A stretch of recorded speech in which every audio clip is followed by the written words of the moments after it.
बच्चों, class 8th की science की क्लास में आप सभी का एक बार फिर से स्वागत है बच्चों। और हम पढ़ रहे थे चैप्टर नंबर 2 मानव निर्मित वस्तुएं। बच्चों, इस चैप्टर को पढ़ना हम लोगों ने स्टार्ट कर दिया था, समझ रहे थे हम। और इसके पहले की वीडियो क्लासेस में जो है हम लोगों ने पढ़ा कि जो मानव निर्मित वस्तुएं हैं वो किन्हें कहा जाता है और उनकी क्या उपयोगिता है, चाहे वो वस्त्र हो, चाहे वो भवन निर्माण में हो, है ना, और घरेलू कार्य हों, कृषि कार्य हों, औषधियों में हो ना। तो इन सब की उपयोगिता जो है, जो कि मानव निर्मित है, वो उनके बारे में हम लोगों ने पहले वीडियो क्लासेस में पढ़ चुके हैं बच्चों हम लोग। और संश्लेषित तरह से किन्हें कहा जाता है, और प्लास्टिक के बारे में भी हम लोग पढ़ चुके हैं कि प्लास्टिक जो है थर्मोप्लास्टिक के बारे में भी पढ़ चुके हैं और थर्मोसेटिंग प्लास्टिक के बारे में भी पढ़ चुके हैं। प्लास्टिक का पर्यावरण से क्या रिलेशन है और प्लास्टिक जो है हमारे लिए क्या क्या लाभ है या क्या क्या उसकी उपयोगिता हम करते हैं दैनिक जीवन में। तो इसके पहले की वीडियो क्लासेस में हमने ये पढ़ लिया है। तो प्लास्टिक में पॉलीथीन, एक्रिलिक, पॉलीप्रोपिलीन, स्टाइरोन यानी जिसको थर्मोकोल कहा जाता है, मेलामाइन, बेकेलाइट, इन सब का जो है क्या उपयोग है, टेफ्लॉन, है ना। तो इन सब का उपयोग जो है हम लोगों ने पहले की वीडियो क्लासेस में पढ़ा है। और आज हमें जो है साथ ही बच्चों यहाँ हम लोगों ने जाना कि प्लास्टिक उपयोगी तो है किंतु अगर हम इसका दुरुपयोग करते हैं तो ये हमारे लिए बहुत ही ज़्यादा हानिकारक है। क्योंकि जो ये अगर हम पॉलीथीन को जलाते हैं तो पर्यावरण हमारा प्रदूषित होता है। अगर खुले में फेंक देते हैं तो जानवर खा कर के बीमार हो जाते हैं इसे प्लास्टिक को। और इस पर बच्चों प्लास्टिक पर पानी का कोई भी प्रभाव नहीं पड़ता है। और ये हम ये सोचिए कि ये सड़ जाएगा, गल जाएगा, नष्ट हो जाएगा, तो ऐसा नहीं है। ये बहुत सालों तक बच्चों रहता है, इसलिए इसका कम से कम उपयोग करना चाहिए। कई बार पॉलीथीन की जो थैलियाँ होती हैं वो सीवर लाइन में फंस जाती हैं, नालियाँ चौक हो जाती हैं, है ना, पर्यावरण प्रदूषित होता है। तो हमें कम से कम प्लास्टिक से बने सामानों का उपयोग करना चाहिए। आज हम बच्चों पढ़ेंगे कांच। ठीक है, तो कांच किस तरीके से होते हैं, किन्हें साधारण या मृदु कांच कहा जाएगा, किन्हें कठोर कांच कहा जाएगा, तो इसके बारे में हम जानते हैं। और कांच जो है जिसको मनुष्य ने बनाया है, मानव निर्मित पदार्थ है, तो उसका हम क्या उपयोग करते हैं इसके बारे में भी हम अब पढ़ेंगे। तो बच्चों यहाँ पर देखिए, कांच के उपयोग के लिए यहाँ पर देखिए, आपको यहाँ पर कई चीज़ दिख रहे होंगे। ये फ्लास्क है, ठीक है, ये शंकु फ्लास्क है, ये नपना ग्लास है, कीप है, ये प्रिज्म है ना, और ये दर्पण है, दूरबीन, सूक्ष्मदर्शी, चश्मा, इन सब में हम बच्चों कांच का उपयोग करते हैं ना। तो कांच का उपयोग क्यों करते हैं बच्चों? क्योंकि कांच जो होता है वो पारदर्शी होता है ना, हम उससे आर पार देख सकते हैं कि कितना हमने उसमें लिक्विड लिया है, कोई चीज़ हमें प्रयोग करना है तो इसलिए हम कांच की नली, कांच की कीप, इन सब चीज़ों का प्रयोग करते हैं। खिड़की के शीशे वगैरह भी बच्चों कांच के ही बनाए जाते हैं। तो कांच बच्चों कोई यौगिक नहीं है। कांच जो है वो क्या है, धातुओं के सिलिकेटों का विलयन होता है।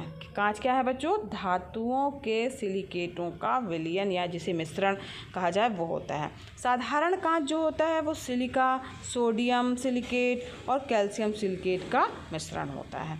कांच का जो गलनांक है बच्चों वो निश्चित नहीं होता है, और कांच की जो संरचना है वो क्रिस्टलीय संरचना नहीं होती है। गर्म करने पर वह नरम हो जाता है और बदलकर बहने लगता है। अगर हम कांच को ज़्यादा गर्म करेंगे तो कांच क्या हो जाएगा, वो पिघलने लगता है, और पिघलने के बाद जैसे चीज़ें बहती हैं ना वैसे लिक्विड फॉर्म में हो जाता है, तो वो बहने लगता है।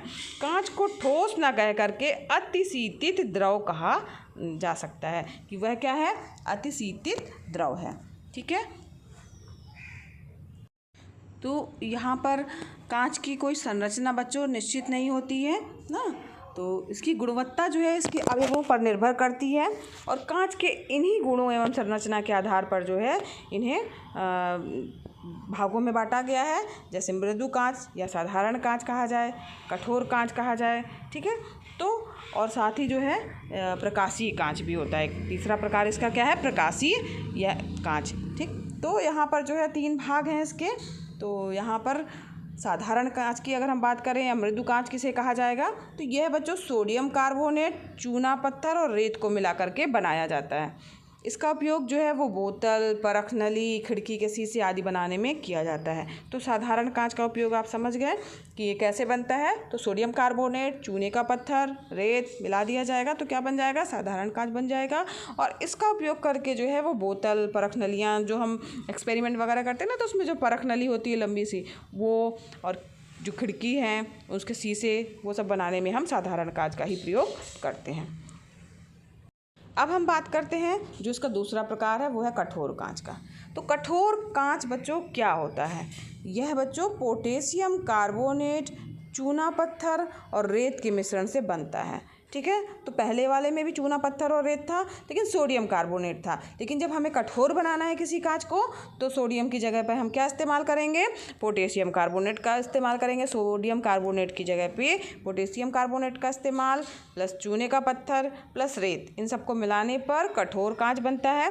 और इसका प्रयोग जो है बच्चों फ्लास्क, बीकर, परख नली आदि प्रयोगशाला के उपकरण बनाने में किया जाता है। तो प्रयोगशाला के उपकरण जनरली कठोर कांच के बनते हैं, ताकि उनको आग में गर्म किया जाए तो वो टूटे ना। ठीक है, तो बीकर हो गया, फ्लास्क हो गया, परख नली, ये भी कुछ परख नलियाँ होती हैं ना जिसको हम गर्म भी कर सकते हैं, तो वो परख नलियाँ भी कठोर कांच की बनाई जाती हैं।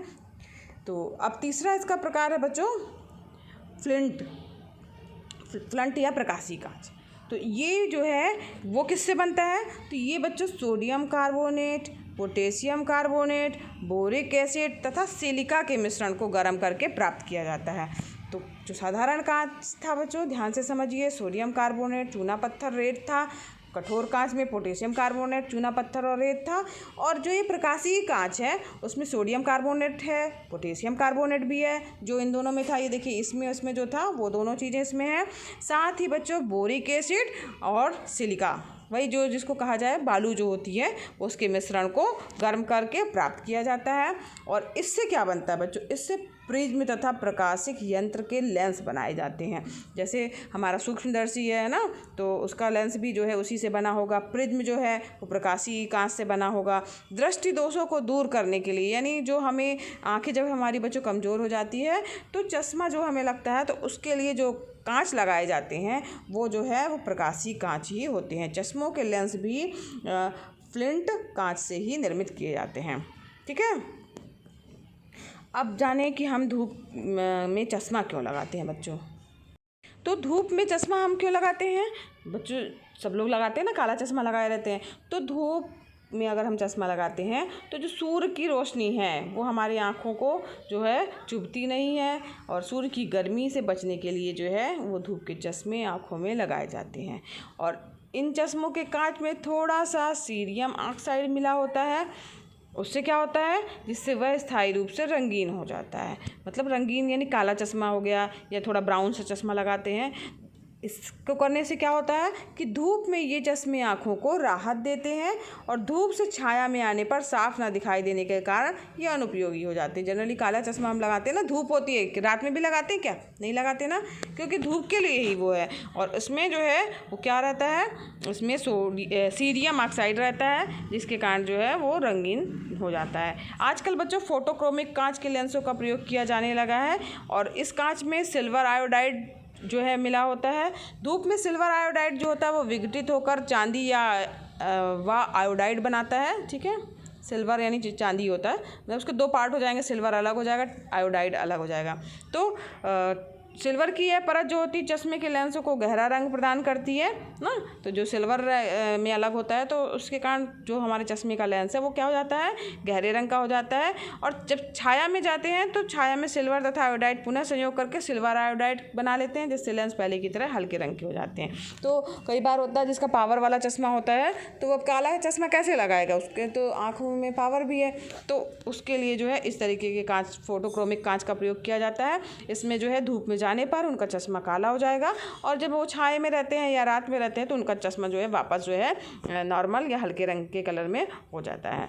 तो स्थायी रूप से रंगीन कांच बनाने के लिए कच्चे माल को भट्टी में गर्म करने से पहले उसमें धात्विक ऑक्साइड मिलाते हैं।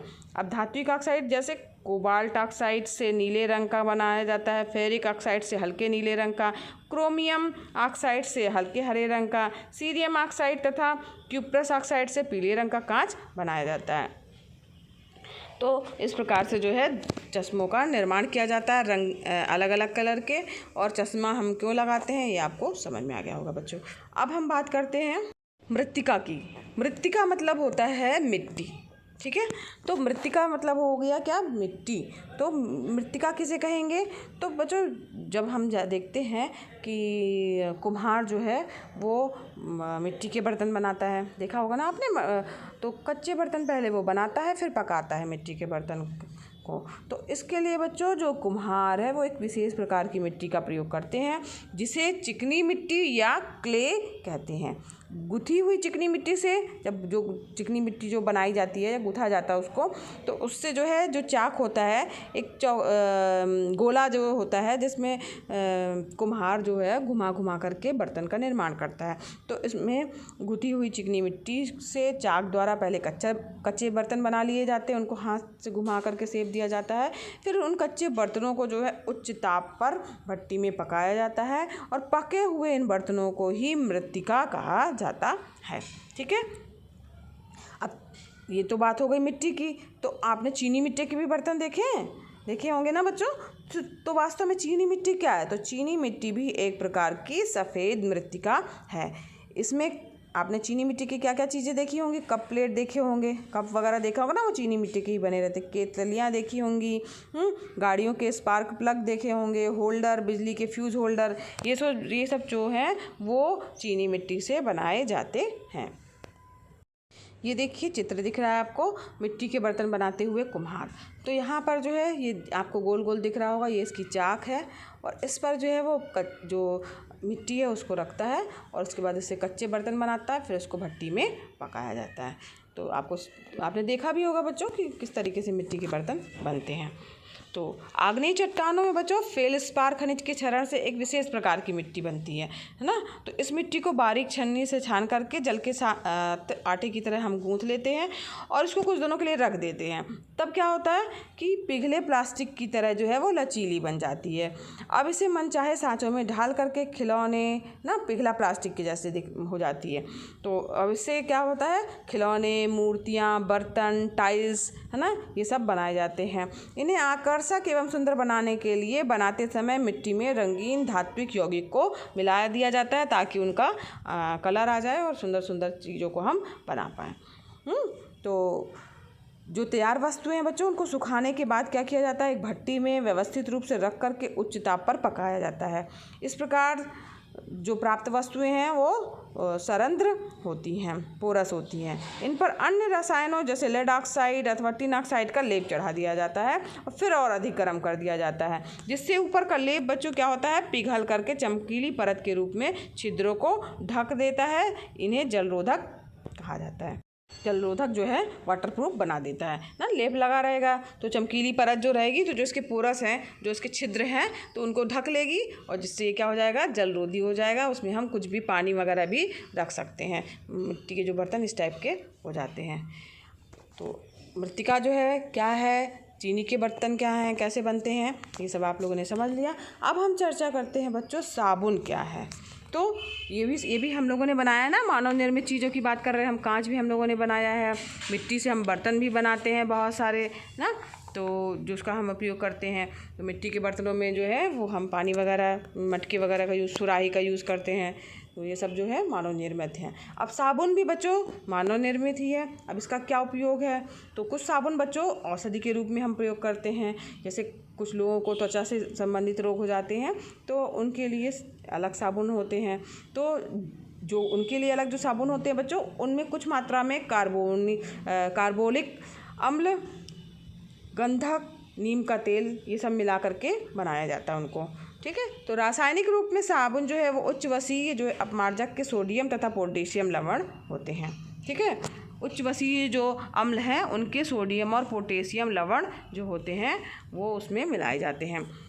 इन्हें प्रायः सोडियम अथवा पोटेशियम हाइड्रोक्साइड तथा वनस्पति तेल की पारस्परिक क्रिया के द्वारा बनाया जाता है। तो यानी जो साबुन है उसमें क्या होता है, सोडियम या तो फिर पोटेशियम हाइड्रोक्साइड लिया जाएगा है, और वनस्पति तेल जो है उसकी क्रिया कराई जाएगी, जिससे जो है वो साबुन बनेगा और उसका उपयोग हम करते हैं। तो जो त्वचा रोगी हैं उसमें कार्बोलिक अम्ल, गंधक, नीम का तेल आदि मिला रहेगा उनके साबुन में, जो अलग से साबुन बनाया जाता है। और रासायनिक रूप से साबुन जो होते हैं वो उच्च वसीय अम्लों के सोडियम और पोटेशियम लवण होते हैं और उनको इस तरीके से बनाया जाता है। अब बात करते हैं बच्चों अपमार्जक की। तो अपमार्जक क्या है ना, अपमार्जक जो है, अपमार्जक बच्चों से तात्पर्य डिटर्जेंट। तो ये जो पाउडर होता है ना, डिटर्जेंट जो होता है वो पाउडर के रूप में मिलता है। आप देखते होंगे घरों में तो कपड़े वगैरह धोने के लिए ख़रीदते हैं ना, तो साबुन की जो टिकिया देता है, ख़रीदने जाते हैं तो सामान्यतः साबुन अंकित नहीं रहता उस पर। टिकिया के रैपर पर जो है, जो टिकिया हमको साबुन की टिकिया मतलब होता है जो हम साबुन लेते हैं ना, तो उस पर जो है वो डिटर्जेंट टिकिया लिखा होता है। आपने कभी सोचा है कि यह है क्या? तो यह जो है एक अपमार्जक है जो कठोर जल के साथ भी झाग देने वाले रासायनिक जो है पदार्थ होता है ना। तो जो पानी है, चाहे वो कठोर जल हो चाहे वो मृदु जल हो, तो उन सब के साथ क्या होगा, ये झाग देगा, और जिससे क्या होगा कि कपड़ा धोने में आसानी होती है, साबुन का झाग निकलता है ना। और ये जो होता है रासायनिक दृष्टि से साबुन से भिन्न होता है। अपमार्जक साबुन की अपेक्षा कठोर जल में अधिक झाग देंगे और कपड़े जो हैं वो क्या होगा, अधिक साफ धुलते हैं इनसे। ठीक है, जो अपमार्जक जो होते हैं उनसे। ठीक, तो यहाँ पर जो है आज हम लोगों ने मानव निर्मित वस्तुओं की चर्चा कर ली कि कौन कौन सी वस्तुएं जो हैं वो मानव निर्मित हैं और उसका हमारे जीवन में क्या उपयोग है, और हमने उसको जो है बनाया है, तो इसलिए वो मानव निर्मित हैं। तो बच्चों आज के लिए बस इतना ही। अगर बच्चों पढ़ाना पसंद आ रहा हो तो वीडियो को लाइक कीजिएगा, चैनल पर नए हैं तो चैनल को सब्सक्राइब कीजिए। बच्चों ये वीडियो क्लासेस एकदम फ्री हैं, तो आप भी इसका लाभ लीजिए, दूसरे बच्चों को भी शेयर कीजिए ताकि वो भी इसका लाभ ले सकें। धन्यवाद बच्चों, मिलते हैं नेक्स्ट वीडियो क्लास में, उसमें हम इस चैप्टर के अभ्यास प्रश्नों को हल करेंगे।